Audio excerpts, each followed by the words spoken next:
ओम नमः शिवाय। मैं हूं एस्ट्रोलॉजर के सिन्हा और मैं अपने यूट्यूब चैनल पर आप सभी का हार्दिक स्वागत करता हूं। दिसंबर का महीना और कर्क लगन वाले जातकों पर इसका क्या प्रभाव पड़ेगा, आइए हम इस वीडियो में समझते हैं। देखिए, कर्क लगन एक भावुक लगन होती है और कर्क लगन वाले इमोशनल होने के कारण कई बार अपने पैरों पर कुल्हाड़ियाँ भी मार लेते हैं, क्योंकि ये दूसरों के लिए लगातार अच्छे कर्मों को करते हैं और खुद ही उसमें फंस जाते हैं। तो एक बेहद इमोशनल लगन होता है और इसका जो स्वामित्व प्राप्त है वो चंद्र ग्रह को है। तो चंद्रमा आपके लग्नेश होते हैं और इस पूरे दिसंबर के महीने में देखा जाए तो कई ग्रहों का राशि परिवर्तन होने वाला है, जिसमें आपके सबसे अच्छे और अति योग कारक ग्रह मंगल का राशि परिवर्तन होगा, जो कि 24 दिसंबर को होगा और अपने ही घर में जाकर रोचक नाम का पंच महापुरुष योग का निर्माण करेंगे। इसके अलावा सूर्य की संक्रांति होगी, जो कि वृश्चिक से चेंज होकर धनु में जाएंगे और ये 16 दिसंबर को इसका राशि परिवर्तन होगा। तत्पश्चात देखा जाए तो उसी से 2 दिन पहले सूर्य ग्रहण भी लगेगा और ये इस साल का अंतिम सूर्य ग्रहण होगा। उससे पहले 30 नवंबर को चंद्र ग्रहण भी लगने वाला है। तो सूर्य ग्रहण पर मैं अलग वीडियो बनाऊंगा, इसका क्या प्रभाव होगा आप लोगों पर, इसको आप बाद में वॉच कीजिएगा। फिलहाल जो और राशियों का परिवर्तन होगा उसमें शुक्र का राशि परिवर्तन होगा और शुक्र आपकी कुंडली में एक न्यूट्रल प्लैनेट माना जाता है, क्योंकि आपको अगर लगन पता है तो आपको आपके ग्रहों के बारे में एक बेसिक नॉलेज तो होनी चाहिए। देखिए, जो एस्ट्रोलॉजी की जो विद्या है वो इतनी आसान नहीं है। ये एक समुद्र है और जिसमें से कुछ बातें कम से कम आप लोगों को याद रहना चाहिए। तो यहाँ पर किसी भी लगन की बात जो भी मैं करता हूँ तो उसके योग कारक और मारक ग्रहों के बारे में आपको नॉलेज रहना चाहिए। तो यहाँ पर शुक्र ग्रह एक उदासीन ग्रह होता है, क्योंकि इसको सुख का स्थान प्राप्त है कर्क लगन में, और साथ में एकादश का स्थान है। तो एकादश अच्छा नहीं मानते हैं, लेकिन दशम चतुर्थ स्थान एक अत्यंत योग कारक स्थान होने के कारण आपकी प्लेसमेंट डिसाइड करती है शुक्र की कि कैसा होगा। तो शुक्र का राशि परिवर्तन जो वर्तमान में मालव्य नाम का पंच महापुरुष योग बनाकर तुला में विराजमान है, इसका भी राशि परिवर्तन होकर वृश्चिक में चले जाएंगे और ये 11 दिसंबर को ये घटना होने वाली है। वैसे 28 अक्टूबर को बुध का राशि परिवर्तन होगा और 17 दिसंबर को आते आते बुध का पुनः राशि परिवर्तन होने वाला है। तो बुध भी वृश्चिक में प्रवेश कर जाएंगे। तो एक एक करके देखा जाए तो 4 ग्रहों का राशि परिवर्तन होने वाला है। सबसे पहली चीज, व्रत और त्योहारों के हिसाब से देखा जाए तो दिसंबर माह में जैसे संकष्टी चतुर्थी आपका 3 दिसंबर को होगा और संकष्टी चतुर्थी का व्रत प्रत्येक लोगों को करना चाहिए। नाम से स्पष्ट है, संकष्टी, कष्ट को हरने वाला व्रत, और चतुर्थी लगा हुआ है। आप लोग गणेश चतुर्थी का नाम तो सुने होंगे। चतुर्थी वर्ड जो होता है जनरली गणेश जी के लिए यूज़ किया जाता है, लेकिन ये गणेश चतुर्थी नहीं है, ये संकष्टी चतुर्थी है, जिसमें गणेश भगवान की आराधना की जाती है और वो संकट मोचक हनुमान जी और गणेश जी दोनों मिलकर आपके बाधाओं को ख़त्म कर देते हैं। तो इसलिए आपको यहाँ पर सूर्य उदय से लेकर चंद्र उदय तक का जो टाइम होगा इसमें आपको व्रत रखना चाहिए। और इसके अलावा 11 दिसंबर को यहाँ पर एक एकादशी का भी त्यौहार मनाया जाएगा और इस एकादशी को भी आप लोगों को मनाना चाहिए, क्योंकि इसमें विष्णु भगवान की जो एक शक्ति रूप होती है वो मूर नाम के राक्षस को ख़त्म करने के लिए विष्णु भगवान जी ने अपना एक रूप अवतरित किया हुआ था, और इस कारण से इसको जन्मा एकादशी भी कहा जाता है। क्योंकि जन्मा मतलब हो गया कि यहाँ पर जन्म हुआ था, एकादशी के दिन में इस शक्ति का जन्म हुआ था, और इस शक्ति के उपयोग से भी आप अपने कष्टों को दूर कर सकते हैं। इसके अलावा शिव प्रदोष जो होगा वो सामान्यतः शिवरात्रि के 3 दिन पहले यानी 15 दिसंबर से 3 दिन पहले 12 दिसंबर को होने वाला है। और साथ में जो यहाँ पर बाकी सर्वार्थ सिद्धि योग जो बनकर निकल के आ रहे हैं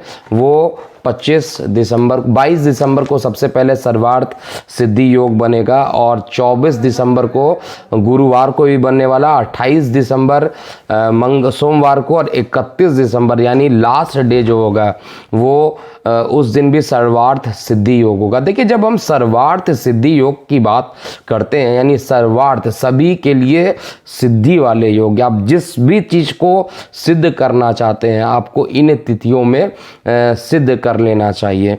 अब हम बात कर रहे हैं यहाँ पर एक एक करके हर भाव पर आपका क्या प्रभाव पड़ेगा, कर्क लगन अगर है, हर ग्रहों का क्या प्रभाव पड़ेगा, और फिर इसका रिजल्टेंट हम लोग निकालेंगे। और ये वीडियो थोड़ा बड़ा ज़रूर होगा, लेकिन आपको धैर्यपूर्वक विदाउट स्किप किए हुए एक एक पॉइंट को समझना चाहिए। अगर आपको रियली एस्ट्रोलॉजी सीखते सीखते अगर आपको अपना भविष्य कथन समझना है तो निश्चित रूप से आपको इसको करना चाहिए, और जो मेरे स्टूडेंट हैं उनको भी इसको नोट करते हुए चलना चाहिए कि राशिफल किस तरीके से बनाई जाती है। तो स्टार्ट करते हैं। सबसे पहले आपके अत्यंत योग कारक ग्रह की बात कर रहे हैं। देखिए, आपके लग्नेश की बात नहीं करेंगे, क्योंकि आपका जो लग्नेश है वो हर दिन राशि परिवर्तन करता है, इसलिए आपके लग्नेश का असर आपके ऊपर कुछ ज़्यादा ही पड़ता है। सर्दी खांसी जुकाम होना कर्क लगन वाले जातकों के लिए बड़ी सामान्य सी बात होती है, क्योंकि चंद्रमा ठंडा प्लेनेट होता है, और इस कारण से आपको सर्दी खांसी जुकाम लगने की संभावना भी ज़्यादा बनती है। साइनस की समस्या भी उत्पन्न हो सकती है, ठंडी का मौसम आ रहा है, यहाँ पर पहले ही आपको ध्यान देना चाहिए। अब बात करते हैं जो आपका अत्यंत योग कारक ग्रह है वो मंगल है। अत्यंत योग कारक मैं क्यों बोल रहा हूँ, क्योंकि एक तो आपका दशम भाव का स्वामी है और एक पंचम भाव का स्वामी है, तो दशमेश और पंचमेश होकर नवम स्थान पे, भाग्य के स्थान पे, पिता के स्थान पे मंगल का जो वर्तमान में भ्रमण चल रहा है वो आपको निश्चित रूप से भाग्य का सहायता देगा, और साथ में आपके पिता का सहयोग आपको मिलेगा, और जो आपके व्यापार के क्षेत्र हैं उसमें भी ये उन्नति करेगा। भाग्य का सहयोग मिलना बहुत ज़्यादा ज़रूरी है। जब तक ये वक्री चल रहे थे तब तक आपका भाग्य भी नहीं साथ दे रहा था।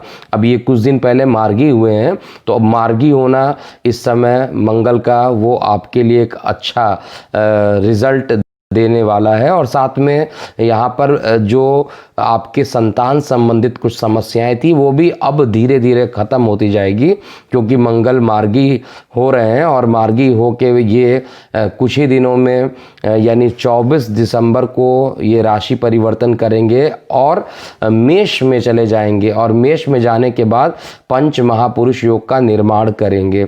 तो यहाँ पर रोचक नाम का जो पंच महापुरुष योग बनेगा वो आपके लिए अत्यंत योग कारक होगा। तो सबसे पहले मंगल की जो वर्तमान में चतुर्थ दृष्टि दिख रही है वो सीधा आपके 12th हाउस पे दिख रही है, और 12th हाउस जो होता है वो विदेशों से रिलेटेड होता है, ऑनलाइन से रिलेटेड होता है, दूर संचार माध्यमों से रिलेटेड होता है, और जो रिलेशन की बात की जाती है, जैसे आप कहीं बाहर जा रहे हैं, किसी को हाय हेलो बोल रहे हैं, आपके जो पर्सनल रिलेशंस रहते हैं लोगों के साथ वो 12th हाउस से देखा जाता है। साथ में अस्पताल के खर्च और हर टाइप के खर्च को भी 12th हाउस में देखा जाता है, क्योंकि मंगल की शत्रु दृष्टि, चतुर्थ दृष्टि, शत्रु दृष्टि पड़ेगी 12th हाउस में। तो यहाँ पर रिलेशंस थोड़े खराब ज़रूर होंगे, विशेष रूप से अगर आप ऑनलाइन का काम करते हैं तो ये मंगल गोचर का थोड़ा ऑनलाइन में रिलेशन आपके ज़रूर खराब करेगा। लेकिन यही मंगल जैसे ही अपना राशि परिवर्तन करके दशम स्थान पे जाएगा, इसको दिशा बल मिलेगा और दिशा बल मिलने के कारण ज़बरदस्त अचानक से आपके बिजनेस में ग्रोथ आनी स्टार्ट हो जाएगी और मंगल आपके लिए सचमुच में मंगल ही होने वाला है। और वैसे भी अब निगेटिव टाइम आपका ख़त्म हो चुका है, क्योंकि मंगल धीरे धीरे मार्गी होकर भाग्य में बैठा है। भाग्य का सहारा मिलना, धार्मिक यात्राओं में भाग लेना, मांगलिक कार्यों में पार्टिसिपेट करना, ये सभी चीज़ मंगल यहाँ पर करने वाले हैं। साथ में मंगल की दृष्टि क्योंकि पराक्रम स्थान पर पड़ रही है और शत्रु दृष्टि पर पड़ रही है, इस कारण कुछ पराक्रम में कमी आएगी और भाई बहनों से कुछ वैचारिक मतभेद भी होने की संभावना रह सकती है। लेकिन कुल मिलाकर आपका नेम फेम बढ़ेगा, आपका कॉन्फिडेंस बढ़ेगा, जिस कारण से आपके व्यापार में उन्नति भी यहाँ पर होने वाली है। मंगल की अष्टम दृष्टि क्योंकि भाग्य में बैठकर सीधे चतुर्थ स्थान को देख रहे हैं, तो एक बार पुनः भूमि, वाहन, मकान के लेने के संयोग यहाँ पर बनेंगे। अगर आपको इन्वेस्टमेंट करना है तो निश्चित रूप से जब तक मंगल या तो 24 दिसंबर से पहले आप इन्वेस्टमेंट कर दीजिए, क्योंकि 24 दिसंबर के बाद का जो टाइमिंग होगा उसमें राशि परिवर्तन तो होगा, या तो 14 जनवरी के बाद कीजिए, क्योंकि बीच का जो टाइम रहेगा एक महीने का 14 दिसंबर से ही जैसे ही सूर्य ग्रहण लगेगा उसके एक महीने के बीच का जो टाइम रहेगा आपके लिए बहुत इन्वेस्टमेंट पॉइंट ऑफ व्यू से अच्छा नहीं होगा, क्योंकि खरमास चलेगा। अगर भूमि, वाहन, मकान या कोई भी मांगलिक कार्य आप करना चाहते हैं इस समय एकदम पूर्ण रूप से प्रतिबंधित रहता है, इसलिए आपको अपने कार्यों को निपटा लेना चाहिए 14 दिसंबर से पहले, नहीं तो 14 जनवरी से सारे काम को रखना चाहिए। और मंगल आपके लिए निश्चित रूप से मंगल ही मंगल करेगा, ये मेरी भविष्यवाणी, इसको नोट कर लीजिएगा। मेष, ये कर्क लगन वाले जातक। अब दूसरे ग्रह की बात करते हैं, शुक्र की। देखिए, शुक्र आपके सुख स्थान का मालिक है और गोचर में रोचक मालव्य नाम का पंच महापुरुष योग भी बना रहा है, चतुर्थ स्थान पर बैठा है। और साथ में कहा जाए चतुर्थ स्थान पे बैठने के कारण सुख सुविधाओं से युक्त आपको ज़रूर यहाँ पे करेगा। लेकिन क्योंकि एकादश स्थान पर राहु विराजमान है, तो एकादश स्थान इनकम का होता है और राहु का राशि परिवर्तन 23 सितंबर से हुआ है, तो इनकम पे कुछ ग्रहण ज़रूर लगा हुआ है, जो कि कुछ ही दिनों में जैसे ही मंगल का बल बढ़ेगा वैसे ही आपकी इनकम में भी धीरे धीरे वृद्धि होगी, प्रतिष्ठा आपकी पुनः एक बार बढ़ने लगेगी। तो शुक्र का जो राशि परिवर्तन होगा 11 दिसंबर को, वो आपके चतुर्थ स्थान से निकल के पंचम में जाएंगे और पंचम में जाने के कारण यानी सुख का स्वामी आपके मस्तिष्क में जा रहा है, तो यहाँ पर भी आपको भूमि, वाहन, मकान से सुख का अनुभव कराएगा। और जो आपके संतान हैं वो भी, उनको अगर कोई समस्याएं चल रही थी तो उसमें भी बाधाओं को दूर करेगा। लेकिन एक बात मेरी नोट कर लीजिएगा, यहाँ पर अभी भी संतान के स्थान पर केतु बैठा है और केतु का नेचर होता है दूर करना, या तो संतान को कुछ बीमारियों से परेशान कर देना। तो ये चीज़ें जब तक केतु यहाँ पर बैठा हुआ है आपके उदर संबंधित समस्याओं को उत्पन्न कर सकता है, आपके संतान को प्रॉब्लम कर सकता है उदर संबंधित। तो इससे बचने के लिए केतु का आपको दान ज़रूर करना चाहिए। कुत्तों को कुछ खाना खिलाइए, पक्षियों को, कबूतरों को कुछ दाना खिलाइए, तो ऐसा करने से आप का जो पंचम स्थान का जो फल होगा वो अच्छा बनने लगेगा। इसके अलावा पंचम स्थान में थोड़ा कॉम्प्लिकेशन ज़्यादा है, क्योंकि सूर्य भी वहीं पे बैठ गया है। देखिए, सूर्य अकेला पंचम स्थान पे बैठा हो तो शिक्षा पूर्ण नहीं होने देता है, और सूर्य के साथ तो केतु भी बैठा हुआ है और साथ में शुक्र भी वहाँ पर आएंगे। वर्तमान में बुध भी वहीं पर उपस्थित हैं, लेकिन जब शुक्र वहाँ पर पहुँचेंगे 4 ग्रहों की युति और राहु की दृष्टि पड़ेगी, तो ये कुछ 11 दिसंबर से लेकर 16 दिसंबर तक का जो टाइम होगा थोड़ा कष्टप्रद हो सकता है आपके लिए, संतान के लिए कुछ ना कुछ कष्टप्रद हो सकता है। इस 5 दिनों का विशेष आपको ध्यान देना चाहिए। इसके अलावा जैसे ही शुक्र का राशि परिवर्तन होकर आपके संतान के स्थान पर जाएगा तो यहाँ पर सूर्य का राशि परिवर्तन हो जाएगा। सूर्य अपना राशि परिवर्तन होके रोग, ऋण और शत्रु में चले जाएंगे। अब सूर्य देव का नेचर होता है कि जब वो जिस जगह पे जाते हैं उसको ख़त्म कर देते हैं। तो अगर आपके ऊपर कुछ कर्ज बढ़ गया है तो रोग को जला देंगे, ऋण को जला देंगे और शत्रु को ख़त्म कर देंगे। प्रतियोगी परीक्षाओं से संबंधित कुछ अच्छे कार्य भी आपको देखने को मिलेंगे। आपके संतान अगर कोई प्रतियोगी परीक्षाओं में सम्मिलित हो रहे हैं तो उसमें भी उत्तीर्ण होने की संभावना यहाँ पर बन रही है। एक ही बात मैं कर्क लगन वाले जातकों को विशेष रूप से कहूँगा कि केतु का आपको डोनेशन करना है। केतु से संबंधित जितनी भी चीज़ें होती हैं उसको दान कीजिए और कुत्तों की सेवा कीजिए। कुत्ते साक्षात जो होते हैं केतु का ही रूप माना जाता है और इनकी सेवा कीजिए। इनको गलती से भी आप डांटिए नहीं और इनको किसी प्रकार से प्रताड़ित ना करने की कोशिश कीजिए, नहीं तो ये सारे चीज़ें या तो आपके उदर से रिलेटेड समस्याएं आ जाएंगी या तो संतान से संबंधित समस्याएं उत्पन्न हो जाएंगी।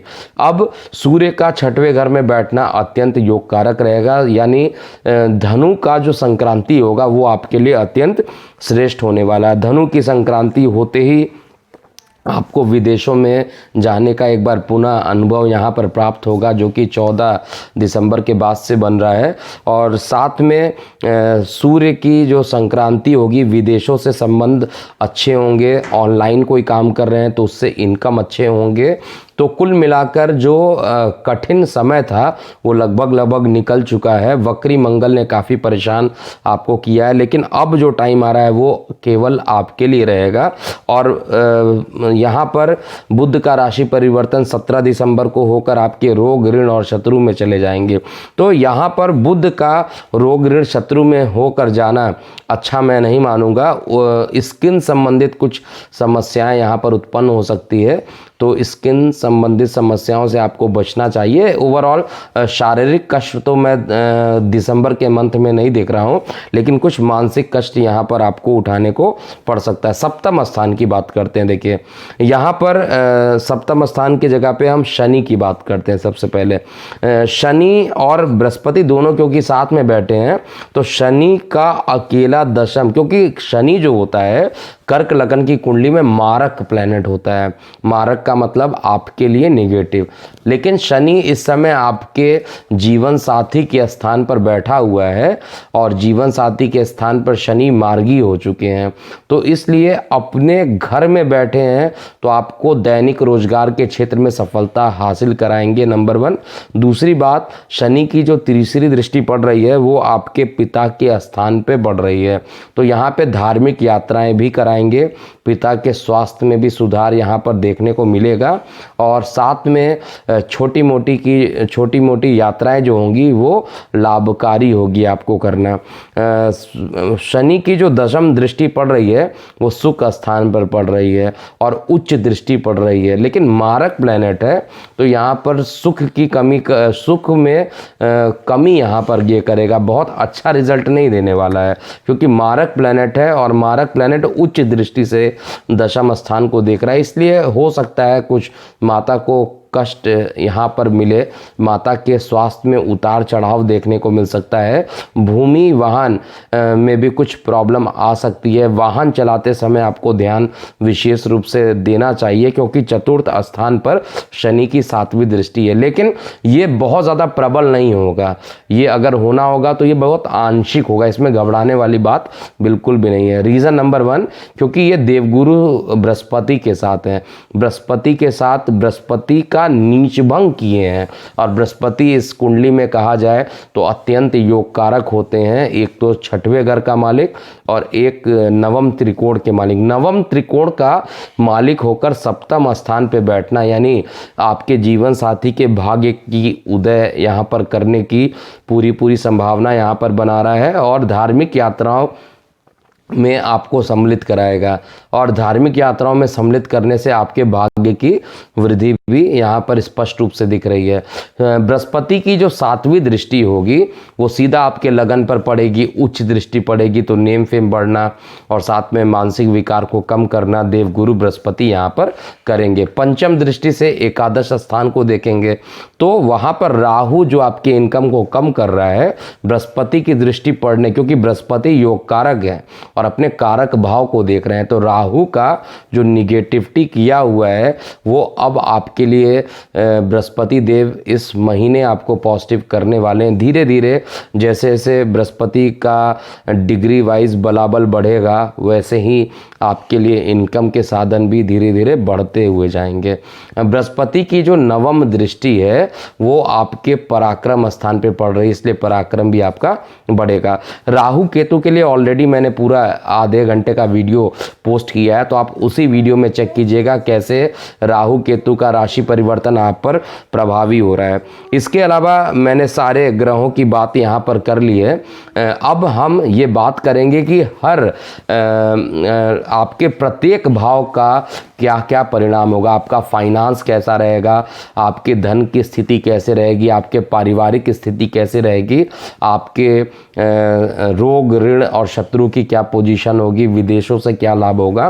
तो इनको सम्मिलित करने के लिए मैं आपके एक एक भाव का यहाँ पर अध्ययन करके बताता हूँ क्या चीज़ होने वाला। और ये वृहत राशिफल है, या तो मेरे वीडियो ना देखा करें या तो पूरा देखा करें, क्योंकि मैं स्किप करने में बिलीव नहीं करता हूँ। जो है उसको ऑनेस्टली सच बताऊंगा और जो गलत है उसका उपाय भी बता देता हूँ ताकि आप उसको फॉलो कीजिए। तो कर्क लगन वाले जातकों के लिए जो यहाँ पर निकल के आ रहा है, ये महीना बेहतरीन साबित होगा, ये तो कन्फर्म है आपका, और आने वाला टाइम भी और अच्छा बीतेगा। यहाँ पर जो प्रत्येक भाव की मैं बात कर रहा हूँ, तो लगन के रिस्पेक्ट में सारे ग्रहों को देखा हूँ तो लगन तो कैलकुलेटेड हो गया। द्वितीय भाव से स्टार्ट करते हैं। देखिए, द्वितीय भाव का जो मालिक है वो सूर्य देव है, यानी सूर्य देव हैं। अभी नीच के हो गए थे, और जब धन का मालिक नीच का हो जाए तो धन तो आना नहीं था, इसलिए पिछले कई दिनों से धन की समस्याएं भी सूर्य देव उत्पन्न कर रहे थे। और साथ में जो आपका सुख स्थान का मालिक था वो भी नीच का था, इसलिए धन की समस्याएं और सुख की समस्याएं दोनों ही आपको परेशान कर रही थी। इस महीने जो सूर्य देव हैं वो 16 तारीख से पहले पहले थोड़ा सा मानसिक तनाव आपको ज़रूर उत्पन्न कर सकते हैं, क्योंकि ये केतु के साथ बैठेंगे और इनको ग्रहण भी लगेगा। और आपके द्वितीय स्थान यानी धन की जो समस्या होगी, अधिक से अधिक देखा जाए तो 14 दिसंबर तक अभी भी मुझे प्रॉब्लम में दिखाई दे रही है। परिवार में अच्छा माहौल तो रहेगा, लेकिन विवादों का भी सामना आपको करना पड़ सकता है और मानसिक विकार यहाँ पर उत्पन्न कर सकते हैं। बेटर होगा कि वाद विवाद से आपको बचना चाहिए। लेकिन 16 तारीख के बाद जैसे ही सूर्य देव का राशि परिवर्तन होगा वैसे ही आपके लिए मंगल यहाँ पर चीज़ें होने वाली हैं। तो धन से संबंधित जो चीज़ें होंगी वो 16 दिसंबर के बाद सारी चीज़ें पहले की तरह होने स्टार्ट हो जाएंगी। अब तृतीय भाव की बात करते हैं। देखिए, तृतीय भाव जो होता है आपके छोटे भाई बहनों का होता है, आपके कॉन्फिडेंस का होता है, और साथ में आपके छोटे भाई बहनों के साथ साथ श्वास नली का भी स्थान होता है, पराक्रम का स्थान होता है। तो इसका जो मालिक है वो बुध है, और बुध इस समय गोचर में भले ही पंचम में बैठा हुआ है और ये मारक प्लैनेट माना जाता है। तो मारक प्लैनेट देखा जाए तो यहाँ पर पंचम स्थान पे बैठा है, यानी उधर में बैठा हुआ है, साथ में मानसिक तनाव देने के लिए तैयार है। तो बुध का जो पोजीशन है वो बहुत बढ़िया आपकी कुंडली में इस समय गोचर में नहीं दिखाई दे रहा है, लेकिन और इसकी स्थिति और ख़राब हो जाएगी जब ये रोग में चला जाएगा। रोग में जाने से कुछ स्किन संबंधित समस्याओं को भी ये उत्पन्न करने वाला है। तो तृतीय स्थान छोटे भाई बहनों का होता है, छोटे भाई बहनों के स्थान परिवर्तन के भी योग यहाँ पर बना कर लाएगा, या छोटे भाई बहनों पर आपके कुछ खर्च होंगे, ऐसा भी यहाँ पे दिखाई दे रहा है। चतुर्थ स्थान की बात करते हैं। चतुर्थ स्थान जो होता है वो सुख संपत्ति का होता है, आपके माता का स्थान होता है। चंद्रमा इसका कारक ग्रह माना जाता है, और आपका जो लग्नेश है वही चतुर्थ स्थान का कारक भी है। तो लग्नेश की पोजीशन तो डिसाइड नहीं कर सकते कहाँ पर है इस समय, वो डेली राशिफल जो मैं बनाता हूँ वो आप सभी को कस्टमाइज भेजा जाता है, उससे आप चेक किया कीजिए चतुर्थ स्थान के बारे में, क्योंकि कारक चंद्रमा होता है चतुर्थ स्थान का। यहाँ पर चतुर्थ स्थान का जो मालिक है वो शुक्र है। तो छठवें घर से रिलेटेड देखा जाए तो छठवें घर में जब सूर्य पहुंचेगा तो रोग ऋण शत्रु को ये खत्म करेगा। छठवें घर से रिलेटेड आपको अच्छे परिणाम देखने को मिलेंगे। सातवें घर की बात किया जाए जो कि आपके जीवन साथी का स्थान है, आपके दैनिक रोजगार का स्थान है, यहाँ पर शनि देव अकेले पहले विराजमान थे, अब नीच का बृहस्पति यहाँ पर बैठा है, नीच भंग राजयोग बनाकर बैठा है। इसलिए आपके जो जीवन साथी से संबंध डे बाय डे मधुर होते जाएंगे और जीवन साथी का सहयोग भी आपको यहाँ पर मिलेगा। दैनिक रोजगार के क्षेत्र में किया गया प्रयास भी आपको निश्चित रूप से यहाँ पर सफल होते हुए दिखाई देगा और दूर संचार माध्यमों से भी आप लाभान्वित रहेंगे। सातवें घर से रिलेटेड अच्छे परिणाम आपको निश्चित रूप से देखने को मिलेंगे। अष्टम भाव की बात किया जाए, देखिए अष्टम भाव आयु का होता है। अष्टम भाव जो होता है उससे हम अकस्मात धन को देखते हैं, शेयर सट्टा को भी देखते हैं, पैतृक संपत्ति को भी देखते हैं। इसका मालिक बृहस्पति के साथ नीच भंग करके, बृहस्पति का नीच भंग करके सप्तम स्थान पे बैठा हुआ है। तो यहाँ पर बहुत अच्छी अष्टम की स्थिति नहीं बता सकता हूँ, इसलिए यहाँ पर बनती नहीं है। यहाँ पर अष्टम की स्थिति बहुत अच्छी नहीं बनती है, इसलिए आपको अष्टम से रिलेटेड यानी शेयर सट्टा लॉटरी से एकदम दूर रहना चाहिए, नहीं तो एक भारी नुकसान होने की पूर्ण संभावना यहाँ पर दिख रही है। और साथ में किसी ग्रह की दृष्टि भी यहाँ पर नहीं पड़ रही है। तो यहाँ पर कुल मिलाकर अष्टम से रिलेटेड एवरेज फल आपको मिलने वाला है। नवम भाव की बात करते हैं। देखिए नवम भाव ऑलरेडी बता चुका हूँ, भाग्य है आपका, और यहाँ पर इसका जो मालिक है आपके जीवन साथी के स्थान पर बैठा है। तो जीवन साथी के कारण आपके भाग्य में उन्नति होना ऐसा यहाँ पर पूर्ण रूप से मुझे दिखाई दे रहा है। धार्मिक यात्राओं से परिपूर्ण ये पूरा महीना हो सकता है। विशेष रूप से सूर्य संक्रांति से पहले पहले काफ़ी मांगलिक कार्यों में आप व्यस्त रहेंगे जैसा कि दिख रहा है। दशम स्थान से रिलेटेड एक्सीलेंट रिजल्ट आपको मिलने वाले हैं, क्योंकि मंगल अभी भाग्य में है, दशम स्थान का मालिक भाग्य में है, ये भी अच्छा योग बनता है। और दशम स्थान का मालिक दशम स्थान पे पहुंच जाए। कहा जाता है वेद पुराणों में दशम स्थान का जो मंगल होता है कुल दीपक बना देता है। मतलब आपकी जैसा पर्सनालिटी पूरे परिवार खानदान में ऐसा ना हो, तो दशम स्थान का जो मंगल है वो निश्चित रूप से आपको लाभान्वित करेगा। गोचर में निश्चित रूप से करने वाला है। लगन कुंडली में सपोर्ट नहीं करेगा तो थोड़ा कम प्रभाव देगा, लेकिन गोचर में ये आपको ज़बरदस्त प्रभाव देने वाला है। तो दशम स्थान से रिलेटेड भी आपको अच्छे अवसर मिलेंगे, कुछ अच्छे बिजनेस डील करने के अवसर भी मिलेंगे। तो ये एक अच्छा समय रहेगा। लेकिन अगेन माता के स्वास्थ्य में कुछ उतार चढ़ाव भी यही मंगल देने वाला है, क्योंकि चतुर्थ दृष्टि जो है शत्रु दृष्टि से देख रहा है और जो उसका जो मालिक है वो पंचम में केतु के साथ चल जाएगा। तो यहाँ पर कुछ माता को कष्ट देना, मानसिक विकार कुछ ज़्यादा ही हो सकता है। मैं शारीरिक विकार की बात नहीं कर रहा हूँ, मानसिक रूप से ज़्यादा परेशान आप रह सकते हैं रेदर देन शारीरिक रूप से। तो एकादश स्थान की बात किया जाए तो एकादश स्थान पर राहु विराजमान है। एकादश स्थान का जो मालिक है वो शुक्र ग्रह है, अभी सुख स्थान पर बैठा है, लेकिन राहु की उपस्थिति ने सारा काम आपका खराब किया हुआ है। बड़े भाई बहनों का सहयोग तो आपको निश्चित रूप से मिलेगा, लेकिन यहाँ पर राहु और केतु का जो कंजंक्शन बन रहा है वो बहुत ज़्यादा आपके लिए लाभप्रद नहीं रहेगा। आय के साधन को और मजबूत करने के लिए आपको और ज़्यादा मेहनत करने की ज़रूरत पड़ेगी, तभी जाकर आपके इनकम के स्रोत बढ़ेंगे। द्वादश की बात करते हैं। देखिए द्वादश स्थान का जो मालिक है वो मंगल देव है, बुध देव है, और बुध देव इस समय गोचर में ये पंचम स्थान पर आपके हैं और कुछ ही दिनों में ये छठवें घर पे भी पहुंच जाएंगे। तो जो मंगल देव यहाँ पर बुध देव जो है पंचम में है, वहाँ पर आपका जो योग कारक प्लैनेट है वो सूर्य केतु शुक्र के साथ कुछ दिनों के लिए रहेगा। इसलिए वो 4 दिन जो मैं आपको बता रहा हूँ 12, 13, 14, 15, ये 4 दिन बहुत विशेष सावधानी आपको रखना चाहिए।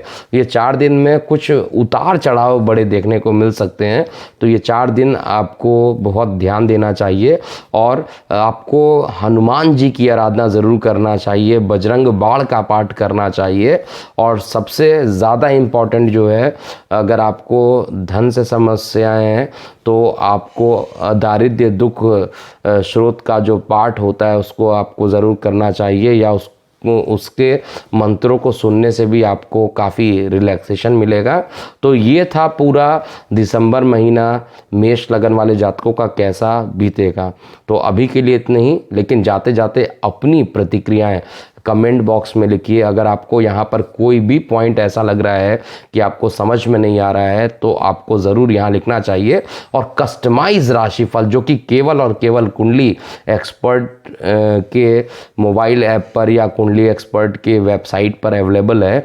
आपको व्हाट्सएप डेली किया जाता है, जिसमें दैनिक राशिफल होता है, मासिक राशिफल होता है, साप्ताहिक राशिफल होता है, या कोई भी ग्रहों का जब राशि परिवर्तन होता है तो वो उसके रिपोर्ट आपके व्हाट्सएप पर हमारी टीम पहुंचा देती है। अगर आप भी इसका 1 मंथ का ट्रायल एक्टिवेट करना चाहते हैं तो आज ही हमारे व्हाट्सएप संख्या 9818318303 पर आपको रिक्वेस्ट डाल देना चाहिए और इस चैनल को ज़रूर सब्सक्राइब करके रखिए और बेल आइकन लगा दीजिए ताकि नोटिफिकेशन आपको टाइम टू टाइम मिलता रहे।